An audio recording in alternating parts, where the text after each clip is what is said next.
Hello, Oxford engineering and কনসালটেন্সির পক্ষ থেকে আমি সিদ্দিক আছি আপনাদের সাথে। সো এর আগে আমরা বলেছিলাম যে আমরা ধারাবাহিকভাবে এস্টিমেটের পরে অটোক্যাড শিখাবো। সো তারই ধারাবাহিকতায় আজকে আমরা অটোক্যাডের টিউটোরিয়াল নিয়ে আসলাম আপনাদের সামনে। সো আজকে শুরুতে আমরা একটা প্ল্যান তৈরি করার জন্য আমাদের নর্মালি যে কমান্ডগুলোর বেশি প্রয়োজন সেগুলো নিয়ে আলোচনা করবো। এছাড়া ইউনিট সেট আপ যে বিষয়টা ওটা দেখাবো। সো শুরু করা যাক। সো এটা আমি অটোক্যাড 2016 যেটা ওটা ইউজ করতেছি। সো আমরা আমাদের এটার মধ্যে কিন্তু আমাদের এখানে লাইন কমান্ডটা এখানে থাকে আমাদের। সো লাইন কমান্ড আমাদের প্রয়োজন আছে। সো লাইন কমান্ড আমাদের প্রয়োজন। তাহলে আমাদের অর্থ মোড অর্থ অন অফ করা যায়। সো লাইন কমান্ড আছে আমাদের। এখান থেকে আমরা ফলি লাইন যেটা ফলি লাইন ফলি লাইন দিয়ে কাজ করতে পারবো, অর্থাৎ ফলি লাইন দিয়ে সম্পূর্ণ লাইনটা একটা লাইন হিসাবে ক্রিয়েট হবে, অর্থাৎ সম্পূর্ণটা একটা হিসাবে ক্রিয়েট হয়েছে। সো এটা আমরা ডিলিট দিলাম। এখানে সার্কেল, অর্থাৎ আমরা এখানে যে কোনো ধরনের সার্কেল ড্র করতে পারবো, অর্থাৎ আমাদের সার্কেল ড্র করতে এটার প্রয়োজন পড়বে। এছাড়াও আর্ক আর্ক দিয়ে আমরা এখানে ডোর তৈরি করতে আর্ক ইউজ করবো আমরা। সো এগুলো আমরা ডোর তৈরি করাতে দেখাবো কিভাবে কোনটার কাজ কি। সো এছাড়াও এখানে ড্র যে বারটা রয়েছে ওখানে গেলে আমরা কনস্ট্রাকশন লাইন, আমাদের কনস্ট্রাকশন লাইন পাবো এখান থেকে।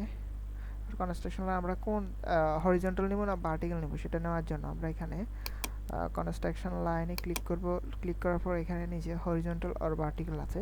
সো ভার্টিক্যালে ক্লিক করলে এটা ভার্টিক্যাল হবে, আর আমরা যদি হরিজন্টালে ক্লিক করি সো সেক্ষেত্রে আমাদের হরিজন্টাল লাইনগুলো ড্র হবে। সো এই হলো আমাদের আমাদের যে কনস্ট্রাকশন লাইন ওটার কাজ। সো এখন আমরা আবার যদি আমরা এন্টার প্রেস করি তাহলে আমাদের পূর্বের কমান্ডটি আবার অ্যাক্টিভ হয়ে যাবে। সো এখন আমরা আমাদের এটির মধ্যে ইউনিট সেট আপ যে বিষয়টা ওটা দেখাবো। সো ইউনিট সেট আপ করার জন্য আমরা প্রথমে আমাদের কিবোর্ড থেকে UN লিখলেই কিন্তু ইউনিট চলে আসবে। ইউনিট চলে আসছে। সো এন্টার পর এখান থেকে আমরা আর্কিটেকচারাল ডিজাইন করব। সো আর্কিটেকচারাল দিব টিক, অ্যান্ড এখানে প্রিসিশন যেটা ওটা 1/2 ইঞ্চি দিব। এরপর আমরা ওকে প্রেস করব। এরপর আমরা ডাইমেনশন যেটা ডাইমেনশনের জন্য আমরা এখানে ডিআই লিখে আমাদের ডাইমেনশন স্টাইল যেটা এখানে ক্লিক এন্টার, আবার ডিআই ক্লিক করলাম। সো ক্লিক করার পরে এখানে আমরা আমাদের যে মডিফাই রয়েছে এখানে মডিফাইতে যাব। আমরা মডিফাইতে যাওয়ার পর এখানে লাইনে যাব। লাইনে যাওয়ার পর এখানে সবগুলো বাই লেয়ার করে দিব। সো বাই লেয়ার কেন দিচ্ছি এটা আমরা এরপরে বোঝাবো। যখন আমরা ডিজাইন করব তখন আমাদের যে লাইনগুলো আছে এগুলো কিন্তু এক একটা এক এক কালারের থাকে। সো এখানে সেজন্য বাই লেয়ার দেওয়া। সো এখানেও সেম বাই লেয়ার দিয়ে দিই, সবগুলোই বাই লেয়ার দিলাম। সো এখানে আমরা এরপরে স্যাম্পল অ্যান্ড অ্যারোতে যাব। সো এখানে যে আমরা যে টিকটা আছে এটা আর্কিটেকচার টিক করে দিব। সো এইভাবে আমাদের টিকটা হবে। দেন এখানে যে অ্যারো সাইজ ওটা আমরা 3 ইঞ্চি দিব অ্যারো সাইজটা। So arrow size 3 enter. So arrow size আমরা 3 দিলাম। এরপর আমরা যে text height, so text height এখান থেকে আমরা 5 ইঞ্চি দিয়ে দিব। 5 ইঞ্চি টেক্সট হাইট দিলাম। অ্যান্ড এখানে যে টেক্সট কালারটা আমাদের বাই লেয়ার দিয়ে দিব। তারপর এখানে লাইন উইথ ডাইমেনশন লাইন দিয়ে দিব ক্লিক। সো এরপরে আমরা এখানে ফিটে যাব। সো প্রাইমারি ইউনিটে যাব। সো প্রাইমারি ইউনিট থেকে আমরা এখানে ডেসিমালটা আর্কিটেকচারাল করে দিব। এখানে যে প্রিসিশন যেটা রয়েছে এটা 1/2 ইঞ্চি করে দিব। সো এরপরে আমরা মোটামুটি এখানে কাজ শেষ। সো এখন আমরা ওকে প্রেস করব। তারপর এখানে সেট কারেন্টে দিব। সেট কারেন্টে দেওয়ার পর এখানে ক্লোজ করে দিব। সো এখন আমরা দেখব যে আমরা যে ইউনিটটা দিয়েছি ওটা ঠিক আছে কিনা, অর্থাৎ লাইনটা 5 ফিটের বা 10 ফিটের লাইন ড্র করা যায় কিনা, ফিটে আমরা করতে পারতেছি কিনা সেটা দেখব। সো এই জন্য আমরা লাইন দেব, বা এখানে আমরা ইএস আমাদের যে কিবোর্ড আছে কিবোর্ডের ESC এটা চাপলে আমাদের যে কোনো কমান্ড থেকে আমরা বের হব। আচ্ছা, তো এখন আমরা আমাদের যে সো এখানে এখন আমরা একটা লাইন ড্র করব। সো লাইন ড্র করার জন্য এখানে আমরা এল নেব। লাইন এখান থেকে ক্লিক করে, বা আমরা যদি কিবোর্ড থেকে এল এন্টার দিই সো লাইন অ্যাক্টিভ হয়ে যাবে। লাইন অ্যাক্টিভ হওয়ার পর এখানে আমরা অর্থ অন করে দিব। দেওয়ার পর এখানে আমরা 20 ফিট একটা লাইন ড্র করলাম। 20 এন্টার, ডাবল এন্টার দিব, তাহলে আমাদের লাইনটা ড্র হয়ে গেল। এরপর এখান থেকে আমরা এটা হলো আমাদের ডাইমেনশন। সো এখানে অ্যালাইন টাইপের ডাইমেনশন আছে এবং রেডিয়াস মাপার জন্য রয়েছে, এখানে অ্যাঙ্গেল মাপার জন্য আমাদের ইয়েগুলো রয়েছে। সো আমরা এখানে লিনিয়ার যেটা ওটা নিব, নেওয়ার পর এখানে এ মাত্রা প্লাসে এক মাত্রা, অর্থাৎ আমাদের এখানে 20 ফিট। তাহলে আমাদের এখানে 20 ফিটের একটা লাইন ড্র হয়ে গেছে। সো সো এই সো এখন আমরা এখানে একটা লাইন ড্র করছিলাম। সো এখন আমরা দেখাবো আমাদের, আচ্ছা এটা আমরা যখন প্ল্যান করব, অর্থাৎ নেক্সট টিউটোরিয়াল আমরা যখন প্ল্যান করব, তখন আমরা আমাদের যে লেয়ার ক্রিয়েট, সো লেয়ার ক্রিয়েটটা আমরা তখন দেখাবো। অ্যান্ড আমরা নেক্সট টিউটোরিয়াল থেকে আমরা একদমই প্ল্যানে চলে যাব। সো আজকে জাস্ট এমনিতেই আলোচনা করা আমাদের কোন কমান্ডের কাজ কি। সো এখানে আমরা কিছু কমান্ডের কাজ শিখি। আমরা এটা একটা কপি করার জন্য এটাকে সিলেক্ট করতে হবে। সিলেক্ট করার জন্য এখানে একটা ক্লিক প্লাস এদিকে টানবো, ব্যাস ওকে।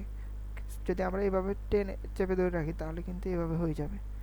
সো এভাবে ক্লিক করে আমরা এখানে আনলে এটা আমাদের ইয়ে হবে।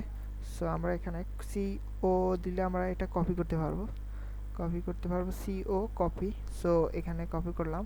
এখন মুভ করার জন্য আমরা এটা সিলেক্ট করে আবার এন্টার মুভ। সো মুভে দিলাম। সো মুভে দেওয়ার পরে আমরা এখানে যে ইয়েটা রয়েছে, সো এটা মুভ করতে পারতেছি। সো এখন আমরা এখানে আমরা মুভ করেছি। সো মুভ করার পরে এখন আমরা এখন এটাকে স্কেল যে কমান্ড রয়েছে, স্কেল কমান্ড দিয়ে এটাকে আমরা চাইলে বড় ছোট করতে পারি। এই জন্য আমরা সিলেক্ট করবো সম্পূর্ণটা। সিলেক্ট করার পরে স্কেল যে কমান্ডটা আছে এটা এখান থেকে ক্লিক করে আমরা এখানে একটা ক্লিক করে এটা আমরা বড় ছোট করতে পারবো। অর্থাৎ আমাদের যে ইয়েটা রয়েছে এটাকে আমরা বড় ছোট করে, অর্থাৎ 0.5, তাহলে আমাদের এটা 0.5 ছোট হয়ে গেছে। অর্থাৎ ছিল 20 ফিট, এখন হয়ে গেছে আমাদের কত, 10 ফিট। স্কেল কমান্ড দিয়ে এবার আমরা কাজ করতে পারি। এরপর এখানে স্ট্রেস কমান্ড রয়েছে, বা আমরা কিবোর্ড থেকে ST লিখলে কিন্তু অলরেডি আমাদের S লিখলে স্ট্রেস চলে আসতেছে। স্ট্রেস করার আগে আমরা আগে সিলেক্ট করবো সম্পূর্ণটা। এরপর আমরা S লিখে এন্টার, দেন এখান থেকে আমরা এটাকে, সরি এটা হবে না, রেক্টেঙ্গেল একটা হবে আশা করি। রেক্টেঙ্গেল নিলাম এখান থেকে। এখানে আমাদের রেক্টেঙ্গেল রয়েছে, পলিগনও রয়েছে। সো রেক্টেঙ্গেল এখানে আমরা ড্র করলাম। ড্র করার পর এটাকে আমরা সিলেক্ট করব। সিলেক্ট করার পর এখান থেকে স্ট্রেস হচ্ছে না কেন, আচ্ছা এভাবে করা যায় স্ট্রেসটা। সো এটা এখন আমাদের এখানে,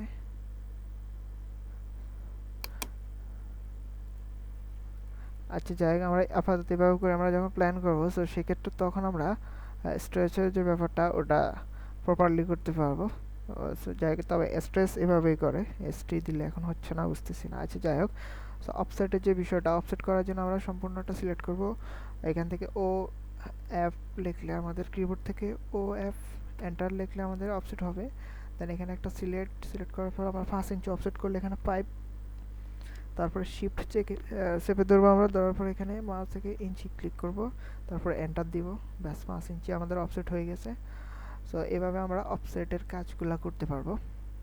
সো এরপর আমরা এখানে সম্পূর্ণটাকে যদি আমরা এখন থেকে সবগুলো আলাদা আলাদা, অর্থাৎ এখানে তো এই যে জিনিসটা, এটা একটা সিলেক্ট করলে সম্পূর্ণটা সিলেক্ট হয়। সো আমরা এটাকে এক্সপ্লোড করে ফেলবো, অর্থাৎ ভাঙিয়ে ফেলবো। সো এক্সপ্লোড করার জন্য এটা সিলেক্ট অবস্থা আমরা EX লিখবো। এখানে যে এক্সপ্লোড আছে, এক্সপ্লোডে ক্লিক করব। সো এটা আমাদের এক্সপ্লোড হয়ে গেছে। সো এভাবে আবার আমরা যদি এখানে যে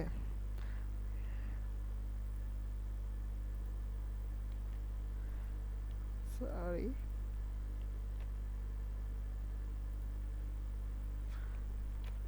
আচ্ছা আমরা এক্সপ্লোর্ট করি। এখন আমরা সম্পূর্ণটাকে একটা গ্রুপ করব, অর্থাৎ আমাদের এখানে যে লাইনগুলো রয়েছে এগুলো কিন্তু সব ভেঙে গেছে, অর্থাৎ এটা বাদে সবগুলো কিন্তু আলাদা আলাদা। সো সবগুলোকে আমরা একটা গ্রুপ করার জন্য এখানে সম্পূর্ণটা সিলেক্ট করে G লিখবো। G লেখার পর এখানে গ্রুপ, সো এন্টার। এন্টার করার সম্পূর্ণটা আমাদের একটা অবজেক্ট হয়ে গেছে।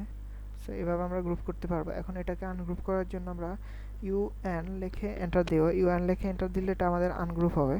সো UN লেখার পরে আমরা এখানে যে UN সিলেক্ট করব, ব্যাস এটা আমাদের আগের মতো হয়ে গেছে।